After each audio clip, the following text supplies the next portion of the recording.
Everybody that's struggling is going through a belief system. They are manifesting that struggle unconsciously. They're not doing it with intent. That's why I can't say that they're doing something that is shooting themselves in the foot, because they're not doing it with conscious intent.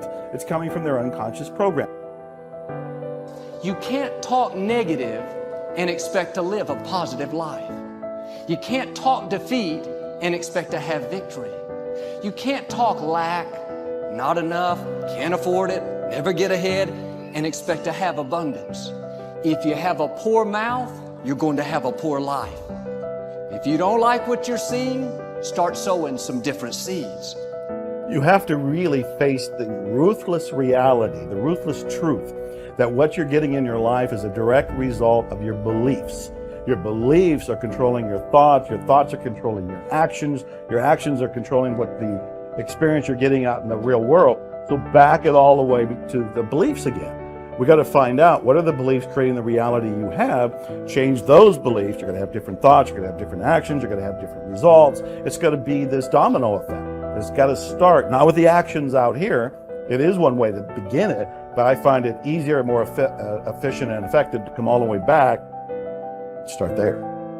Power begins from within. If you're aware of who you are, if you're aware of what you're good at, what you're not good at, if you're able to see how emotions kind of govern your life, if you can learn what your weaknesses are and how to control them, you can't ever get complete control, but awareness is almost enough.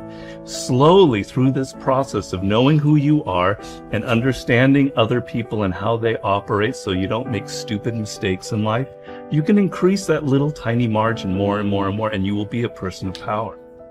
See, the way in which we operate, ladies and gentlemen, it's a manifestation of what we believe, what's possible for us. Whatever you've done up to this point, all that it really is a duplication, it's a reproduction of what you believe subconsciously that you deserve and what's possible for your life. Most people operate out of their personal history, out of their memory, things they've done, things they've experienced, things they've seen, things that they have observed. What I'm suggesting that you operate out of a larger vision of yourself. I want you to see yourself doing what you want to do, experiencing what you want to experience, having what you want to have, doing what it is that gives your life some meaning and value.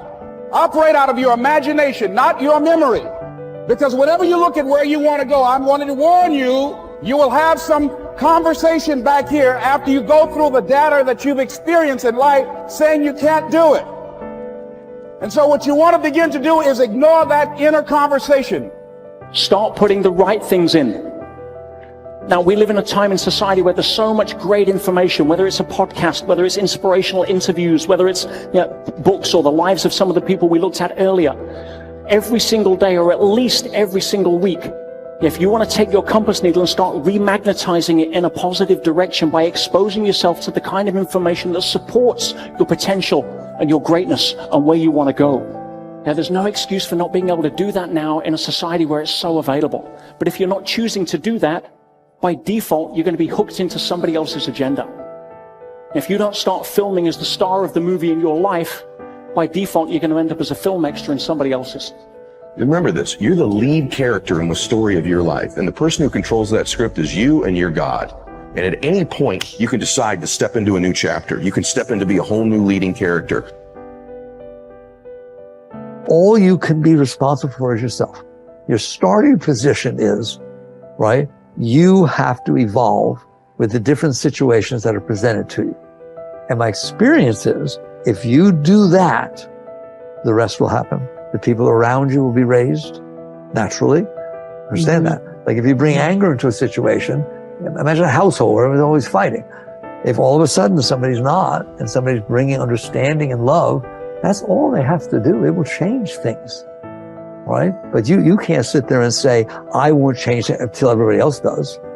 You know, I'm going to protect myself. That doesn't work. That doesn't work. That's the chicken and the egg. Right. So that you're asking, like, just not surprised you. I said, such big things, all right?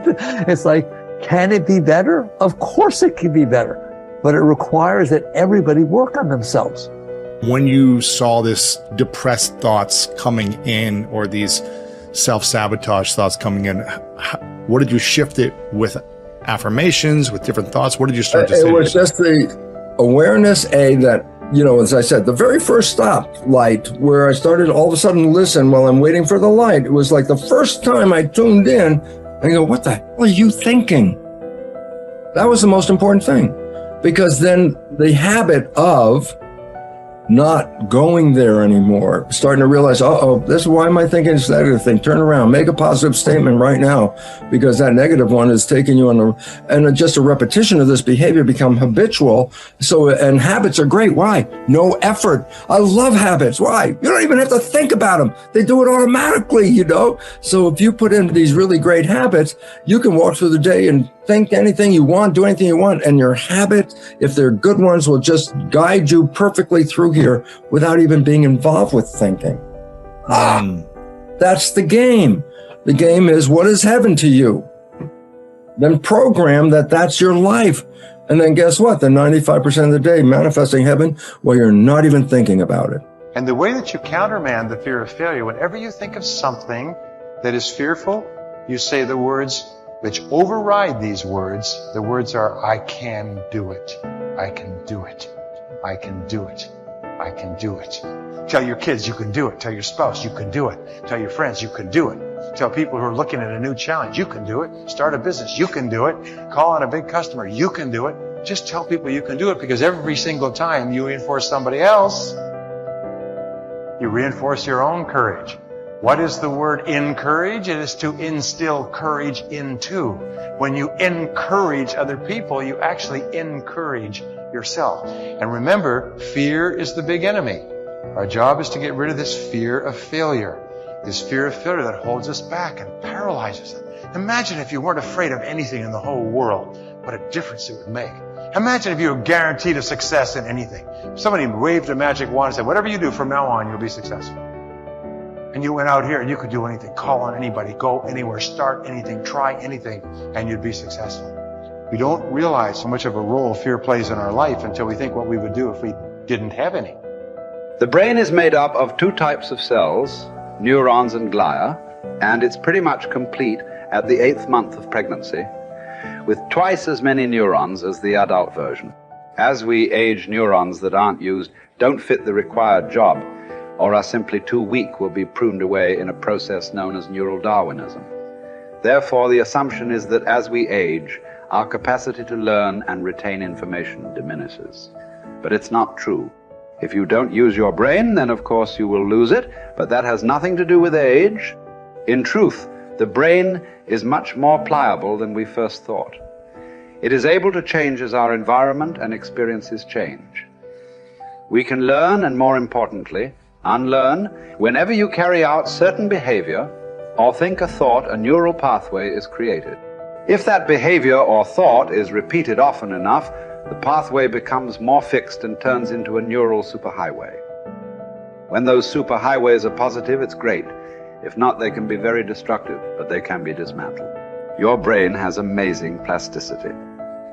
Did you know, for example, that the brain can retrain idle networks to carry out new tasks? People who have suffered brain damage have been able to retrain other parts of their brain to do what the damaged part used to do.